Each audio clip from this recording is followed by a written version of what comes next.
বন্ধুরা, তোমরা হাওড়া ব্রিজ সম্পর্কে তো অনেকেই শুনেছো। আমি এসেছিলাম কলকাতায় একটা বিজনেসের কাজে, তো সেখান থেকে কিন্তু বন্ধুরা আমাকে যেতে হচ্ছে হাওড়া ব্রিজের নিচ দিয়ে একটা জায়গায়। তো আমাকে যেহেতু খুব তাড়াতাড়ি সেই জায়গাটায় পৌঁছতে হবে, আমার একটা আর্জেন্ট মিটিং ছিল সেখানে, আমাকে খুব তাড়াতাড়ি পৌঁছতে হবে বলে আমি র্যাপিডো নিয়ে নিলাম, কারণ ট্যাক্সিতে কিন্তু অনেকটাই লেট হবে, উবের করলেও লেট হতো।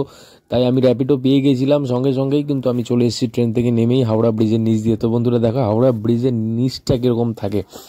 হাওড়া ব্রিজের নিচে কিন্তু অনেক সময় কিন্তু প্রচণ্ড পরিমাণে ট্রাফিক থাকে। আজকে একটু ফাঁকা রয়েছে বন্ধুরা। তো অনেক পুরনো একটা ব্রিজ, আর এই ব্রিজে কিন্তু হ্যাঁ অনেক অনেক গাড়ি কিন্তু এই ব্রিজ দিয়ে কিন্তু চলাফেরা করে। এটা কিন্তু ব্রিটিশ আমলে তৈরি হয়েছিল। আর এই ব্রিজটা সম্পর্কে তোমরা কম বেশি সবাই জানো বন্ধুরা।